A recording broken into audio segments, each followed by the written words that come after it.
Welcome to Robert Kiyosaki's The Business of the 21st Century. Robert Kiyosaki is recognized internationally as one of today's leading financial experts. The author of the best-selling Rich Dad, Poor Dad, his books have been translated into 51 languages in 109 countries and sold more than 28 million copies worldwide.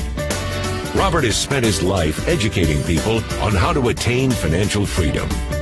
Now, through this special video presentation, he explains why network marketing is indeed the business of the 21st century, and how you can take advantage of its opportunities to create the life you desire.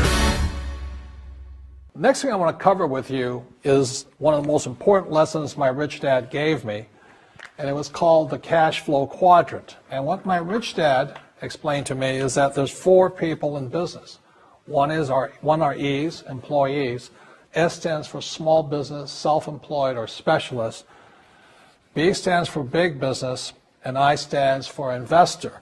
And the thing of note here is that most people who go to school are programmed for the E and the S side. For example, it was my poor dad who always said to me, son, go to school so you can get a nice, safe, secure job. And so my poor dad wanted me to be an employee. And since the time I was a kid, get a safe, secure job, steady paycheck, and benefits. Okay? I didn't want to be an employee. And I said, Mom and Dad, I want to be a rich man. And I fight with my dad. So my mother finally said, son, if you want to be rich, my mother was a registered nurse. And she said, if you want to be rich, the richest people I know are doctors. So my mom wanted me to come over here, be a specialist or a small business person. I said, there's only one problem with that, Mom. Doctors are really smart. And she says, you got a good point there. I'm not going to be a doctor. So I went to school. I have a Bachelor of Science degree. I can drive ships and I can fly planes. I flew for the Marine Corps. But I've never used any of that education because I wanted to become a business owner. So it was my rich dad who basically said to me, become a business owner and learn to be a professional investor. So one of the big differences here between these people is that it's called taxes. See, in 1943, in the U.S., the federal government passed a law that said employees had to pay tax before they got paid. So when you get your paycheck from your employer, you open it up, and voila, the government's always taken a sizable chunk of it. And the harder you work and the more money you make, the more money they take from you. So that's why it's not that good to be an employee, because you can never get ahead, because the more you work, more money you make, the greater they pay in taxes. Now, the doctors and lawyers and attorneys, accountants were all laughing, saying, oh, these guys, they're getting paying a lot of taxes. So naturally, the federal government changed the laws again. And so in 1986 in the U.S., a thing called the 86 Tax Reform Act, and it basically took a lot of the benefits away from people who are self-employed, small business, doctors, and lawyers. So today in America, unfortunately, these guys pay the highest percentage in taxes. It is tragic. And a lot of people think they're investors, but what they're really doing is they're just giving their money to people like mutual funds, companies, and all that. So they're investing, but they're not really investors. See, the big tax breaks are on this side. The laws are pretty tight here, but this area is very, very gray. So by being a business owner on the right-hand side of the quadrant, you can make a lot more money and pay a smaller percentage of taxes legally. And the key word is legally. In the investor quadrant, it is possible to make millions of dollars and pay 0% taxes legally. But you've got to know the difference. So one of the beauties of business for the 21st century is it allows people to make the transition from the E and the S side to the B side especially. And so you can become a big business owner. And the difference between an S and a B, small business and big business, is most of these guys can't quit working.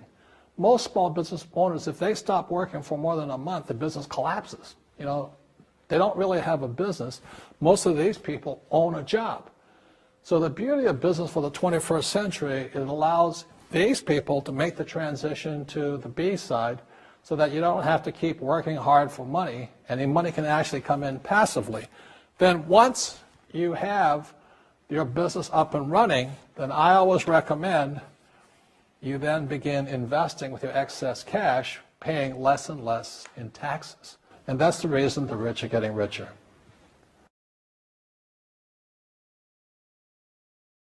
So Rich Dad, Poor Dad is a very simple story of my two dads. My real dad was the head of education for the state of Hawaii.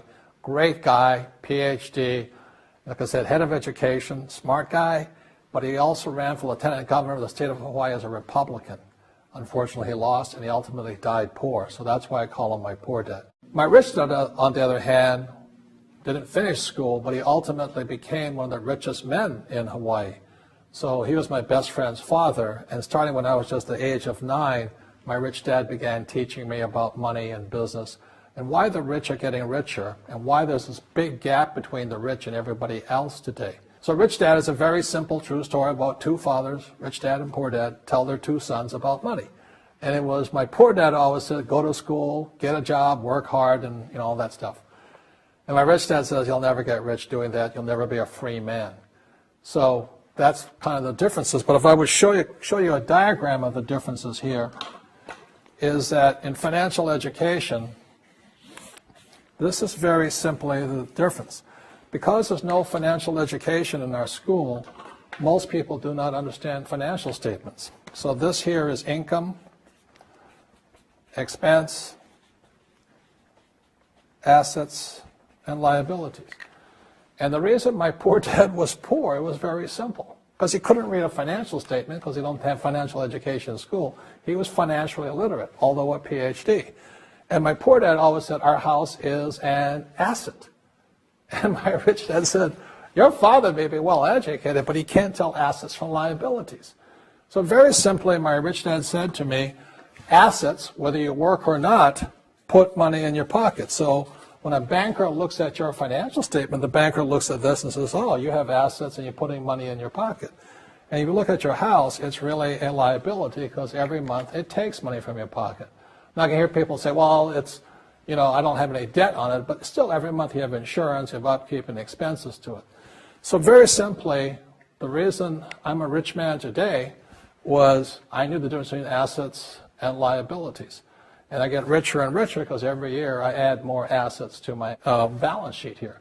And so that's one of the biggest differences. And as my rich dad often said to me, he says, son, my banker has never asked me for my report card. My banker wants to see my financial statement because it's your financial statement that shows how high your financial IQ is. How smart are you with money? If you're very smart with money, the banker will give you as much money as you want because you know how to make money with money. If you're not very smart about money, all the banker will give you is a credit card and a home loan. So those are some of the differences between my rich dad and my poor dad. And if you stay tuned, you'll find out how you too can create assets instead of liabilities. Because if you're going to survive in the 21st century, you need more assets than liabilities.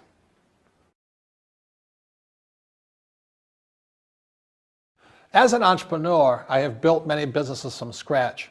And as some of you know, a lot of them crashed also. Statistics show that most new businesses fail within the first 5 years, 90% in fact. And of the 10% that survive, the remaining 10% crash in the second 5 years. So in other words, most are gone in 10 years. So I've looked at many different models, and one that stands out for me is network marketing. And the reason for that, it takes very little upfront cash. It's low overhead. You can do it part-time. It means keep your daytime job, but do this part-time. And once the business is up and running, it can generate enough income so that you can move from the left side to the right side of the quadrant. So let me tell you about my introduction to network marketing because I had a very closed mind to it. Since I can build my own businesses, I said, why do I need a network marketing business? But about 15 years ago, I have a good friend, his name is Bill, and this guy is the best real estate investor I know. He has tons of assets in here. So I said, Bill, why did you start a network marketing business? And his answer was very simple. He says, it's my way of helping people.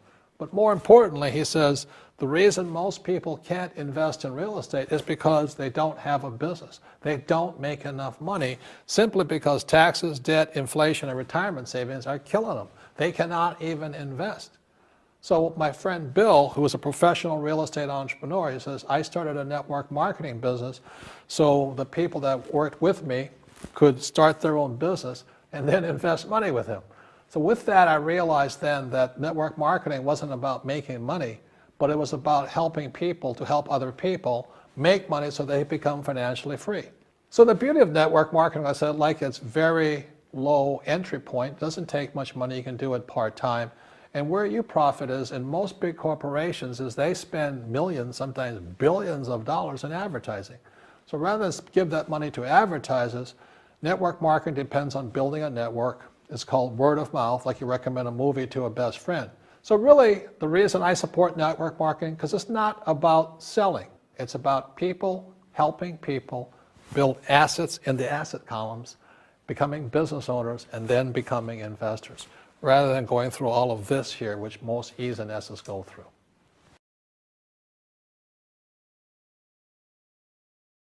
As you know, with this financial crisis, it is the E's and S's who are getting crushed. These people are competing with people in China and India for jobs, or Eastern Europe and things like this. So the idea of working hard to make more money is absolutely ridiculous. Plus taxes are just nailing these guys, plus inflation. So the business for the 21st century is designed to take people from this side to this side. Let me explain some of the differences between small business owners and these guys. These guys here work for money. They work hard, they make more money, they get taxed. And the difference between the B quadrant people and I quadrant people is they build assets. So, rule number one is entrepreneurs make things happen, but they make different things happen. Instead of working for money, they work hard to build assets. So point two, it takes courage to be on the B and the I side. See, these guys here want a steady paycheck. They want to get paid today. But the big difference and why it takes courage is these guys, it takes time to build an asset. But most importantly, point three, for true entrepreneurs who build assets, it'll bring freedom. Now, one of the problems with this area, as you know, it takes capital. In other words, it takes a lot of money to buy some of these apartment buildings, to build a business and things like this. But there is a way. There is a way to do it with very little capital, and that's what I'm here to talk to you about. It's about a business for the 21st century.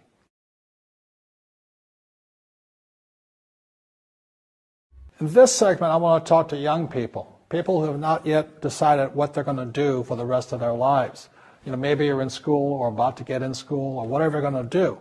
But as I said, it was my poor dad always said, go to schools and get a safe, secure job. Unfortunately, in this financial crisis, many young people are coming out of school deep in college debt or college loans, and they can't find a job. I saw some stats that for young men 18 to like 25, if you're white, 19% of them are not finding jobs, even if they have a college degree. And for African Americans between 19 and about 25, 30% of them can't find a job. So my message to you is this, is wake up. Right now, before you get a job, before you get trapped in the corporate world or trying to climb the corporate ladder and make other people happy, and they don't really care about you because they're only here to invest for these guys only want for the investors, you know. You got to make a decision. And it was in 1974 when I came back from Vietnam. Again, I said, it was my poor dad. I said, go back to school, get my master's degree, and get my PhD. And I wind up just like him, desperate, out of money, not afraid of the real world. So I had to make the decision to dedicate my life to be here and to be here. And that's made all the difference. You don't get rich quick. It's harder, it takes courage, it takes time. I failed many times over here. But in 1974, I said I was going to dedicate my life to stay on this side, on the right side, on the B and the I side, and never go back to this way. So even when I was flat broke, when my businesses failed, I didn't go back here. I thought about it.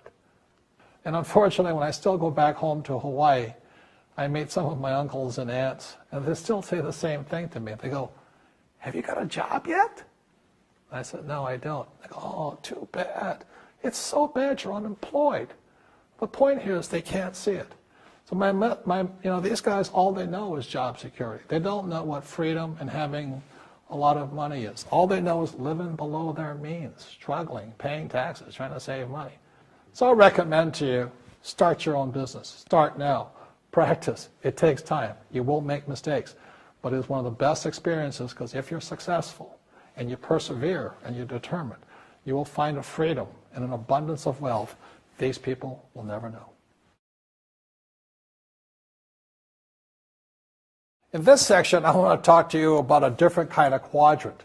Years ago, I found out there was 4 kinds of people in the world. You know, one type are people who must be right. These people know all the right answers. They went to school, they know everything. You can't tell them anything. This is not a good business for them because their minds are too set. Another kind of person is a person who must be comfortable. You know, the house could be on fire, but they're still watching TV, eating a hot dog, watching what's going on in the world. These people are toast because the world economy is not coming back. The world economy has moved on. And people who need to be comfortable will probably be left behind. So the people who need to be comfortable, you probably shouldn't talk to them because you only make them uncomfortable. And they're probably not going to make the move because number 1 priority is being comfortable. Another kind of person is a person who must be liked. You know, they want to please everybody. This is probably not the business for them either, you know, because they want somebody else's approval. They want to be the good little boy or girl saying, I did the right thing, didn't I? You like me, don't you? And so they'll probably not be successful in the 21st century because they'll probably want to be liked by people who have to be right. And people want to be comfortable. All right, good, be comfortable. All right, you're very right. You know, that's probably being liked. But the business for the people of the 21st century are people who must win. And that's where I am at. One of the best things I was taught in the Marine Corps and at military school is not how many times you get knocked down, it's how many times you stand up. When somebody knocks you back, what do? Oh, you hurt my feelings? You'll probably not be successful. The world will probably pass you by. Because as I said, the world economy is moved on. It's not coming back. So winners will win, but winning takes sacrifice. Success takes sacrifice. And these are the people who will do best in business of the 21st century. So when you're talking to people, you know, about this business, you have to look at them and ask yourself, is this person really just going to be liked and they'll tell you what you want to hear? Or they're going to argue with you because they know all the right answers, or they're going to get very upset with you if we're disturbing them. So what you're looking for in the network marketing business are people who want to win, people who know the economy has moved on. You'll find every race, gender, age, and background in network marketing. But what they really want to do is they want to win. It really is a true playing field in the world, but not for these people. These people will be left behind. Network marketing is for people who want to win because network marketing is the business model of the future. If you want the government to take care of you, then just keep doing what you want to do. It is possible for everyone to win, but the problem is you've got to commit to it. You've got to say, this is what I'm going to do. I'm going to dedicate 5 years of my life. You want to look at the leaders and say, those are people I want to be like. Those are the kinds of people I want to hang out with. That's what you got to say to yourself. And I want to help other people do what I want to do and win in life. And that's why I support network marketing, because it really is the business for the 21st century.